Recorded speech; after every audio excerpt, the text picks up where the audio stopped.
আসসালামু আলাইকুম। আশা করি ভালো আছেন। প্রতিদিনের মতো আজকেও নতুন রেসিপি নিয়ে হাজির হয়ে গেলাম। আজকে দেখতেই পারছেন আমি কি রেসিপি নিয়ে হাজির হয়ে গেছি। আশা করছি পুরো ভিডিওটির সাথেই থাকবেন।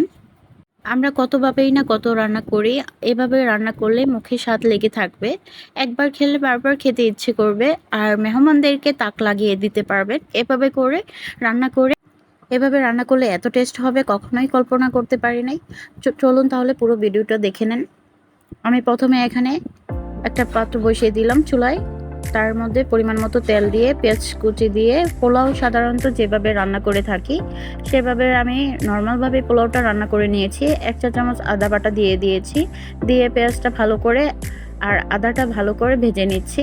এখন দিয়ে দিচ্ছি গরম মশলা, দারচিনি, এলাচ, তেজপাতা দিয়ে আমি আবারও নেড়ে চেড়ে দিচ্ছি। এখন আমি দিয়ে দিব পরিমাণ মতো পানি। যেহেতু আমি 1 কেজি চালের পোলাও রান্না করব, আমি ওই অনুযায়ী পানি দিয়ে দিয়েছি। এখন চালটা দিয়ে দিচ্ছি। একদম নর্মালভাবে আমি আপনাদেরকে রান্না করে দেখিয়ে দিচ্ছি। এতটা সহজ করে রান্না করে দেখিয়ে দিলাম যে কোনো নতুন রাঁধুনি আছেন তারা সহজেই পেরে যাবেন। আর এখানে সামান্য দুধ দিয়ে দিয়েছিলাম। চুলার জালটা হাই হিটে রেখে আমি পানিটা শুকিয়ে নিয়েছি। এখন দিয়ে দিচ্ছি জর্দার রং। আমি একটু কালারের জন্য জর্দার রং দিয়ে দিয়েছি। আর পোলাওটা রান্না করা শেষ পর্যায়ে এখন আমি একটা ফ্রাই প্যান বসিয়ে পরিমাণ মতো তেল ঢেলে নিয়েছি। আর এখন দিয়ে দিচ্ছি পেঁয়াজ কুচি। আমি এখানে চিকেনটা রান্না করব, তাই আমি পেঁয়াজটা ভেজে নিচ্ছি। আমি এই একই তেলে পেঁয়াজ বেরেস্তা করে নিয়েছি, আগেই এটা স্কিপ করেছি। এখানে এই রেসিপিটার মধ্যে পেঁয়াজ বেরেস্তাটাই মেন, তাই আমি অনেকগুলো পেঁয়াজ বেরেস্তা করে নিয়েছি। আর এখন দিয়ে দিচ্ছি গরম মশলা, তেজপাতা, দারচিনি, এলাচ, লবঙ্গ দিয়ে আমি ভালো করে ভেজে নিচ্ছি গরম মশলাগুলো।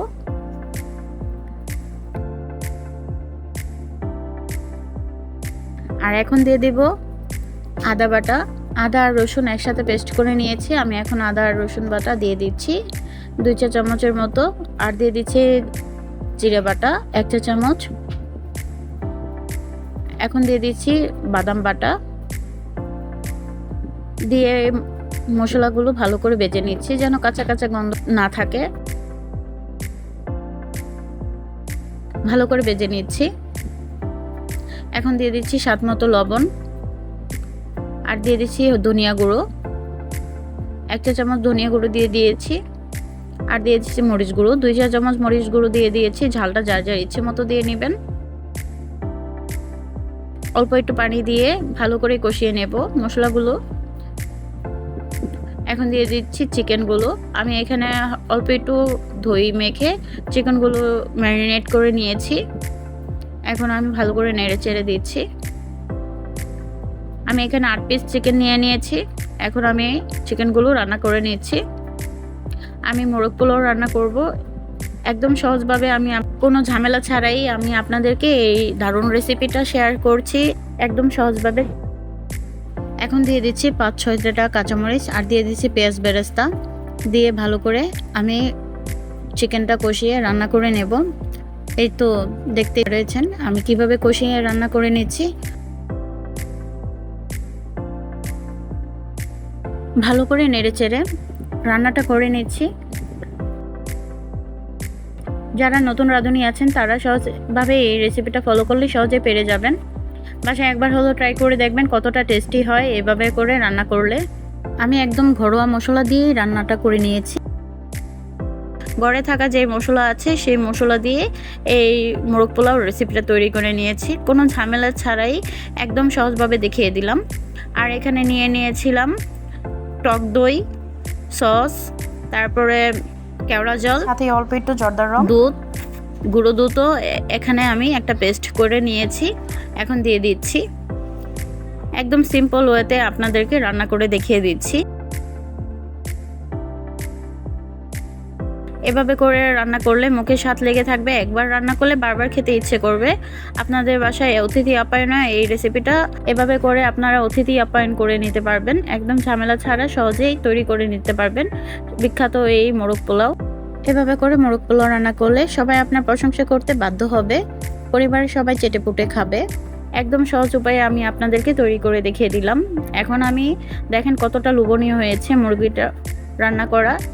আমি যে পোলাওটা রান্না করে রেখেছি সেটার মধ্যে দিয়ে একদম কমপ্লিট করে দেখিয়ে দিচ্ছি। আমি আলাদা আলাদা করে রান্না করে এখন আমি একসাথে করে দেখিয়ে দিচ্ছি কতটা ঝরঝরে পারফেক্ট হয়েছে পোলাওটা রান্না করা।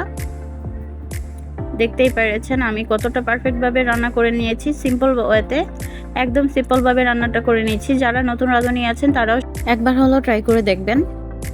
আমি পোলাওটা রান্না করেছি, কতটা জর্জরা হয়েছে, পারফেক্ট হয়েছে দেখেই বুঝতে পেরেছেন। বাসায় একবার হলেও ট্রাই করে দেখবেন কতটা টেস্টি হয়। এভাবে করে আপনারা অতিথি আপ্যায়ন করতে পারবেন একদম ঝটপটভাবে, ঘরে থাকা উপকরণ দিয়েই সহজে তৈরি করে নিতে পারবেন মোরগ পোলাওর রেসিপিটা। যারা নতুন রাঁধুনি আছেন তারাও সহজভাবে তৈরি করে নিতে পারবেন এই দারুণ রেসিপিটা। এই যে আমি এটার থেকে কিছুটা পোলাও আমি কমিয়ে রাখবো, তারপর আমি এখানে দিয়ে দিচ্ছি চিকেনগুলো রসা সহ আমি পোলার মধ্যে দিয়ে দিচ্ছি। এভাবে করে একবার হলেও ট্রাই করে দেখবেন। পরিবারের সবার প্রশংসা পেতে হলে এরকম করে রেসিপি আপনারা ফলো করে দেখুন কতটা টেস্টি হয়। রান্না করলে মুখে স্বাদ লেগে থাকবে, একবার খেলে বারবার খেতে ইচ্ছে করবে, এতটাই টেস্ট এই রেসিপিটা। এখন আমি আবার পোলাওগুলো দিয়ে ঢেকে দিচ্ছি।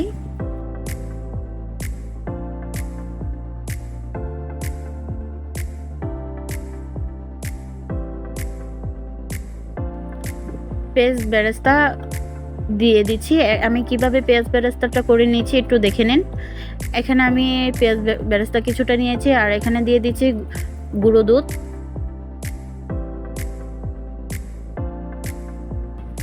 গুঁড়ো দুধ দিয়ে আর ঘি দিয়ে আমি এখানে 2 চামচ পরিমাণে ঘি দিয়ে দিচ্ছি। এখন আমি একসাথে মিক্স করে নেব। এভাবে যদি পরিবেশন করেন দেখতে অনেক সুন্দর লাগবে, এটাই টেস্ট বাড়িয়ে দেবে। এই পেঁয়াজ বেরেস্তাটা কতটা লোভনীয় হয়েছে দেখতেই পেরেছেন। আর এটার ফ্লেভারটা তো খুব সুন্দর, শাহি একটা ফ্লেভার আসবে। হয়ে গেল আমার রান্না করা, দেখেন কতটা সুন্দর হয়েছে এবং লোভনীয় হয়েছে। বাসায় একবার হলো ট্রাই করে দেখবেন কতটা টেস্টি। আর আমার ভিডিওটি আপনাদের কাছে ভালো লেগে থাকলে লাইক কমেন্ট শেয়ার করে পাশে থাকবেন। চ্যানেলে নতুন হয়ে থাকলে চ্যানেলটি সাবস্ক্রাইব করে পাশে থাকা বেল বাটনটা অন করে দিবেন, যেন নতুন নতুন ভিডিও ছাড়ার সাথে সাথে আপনাদের কাছে নোটিফিকেশন চলে যায়। আর যারা অলরেডি চ্যানেলটা সাবস্ক্রাইব করে দিয়েছেন তাদেরকে অসংখ্য ধন্যবাদ। পুরো ভিডিওটির সাথে থাকার জন্য সবাইকে ধন্যবাদ। সবাই ভালো থাকবেন, সুস্থ থাকবেন। Thank you for watching. আল্লাহ হাফেজ।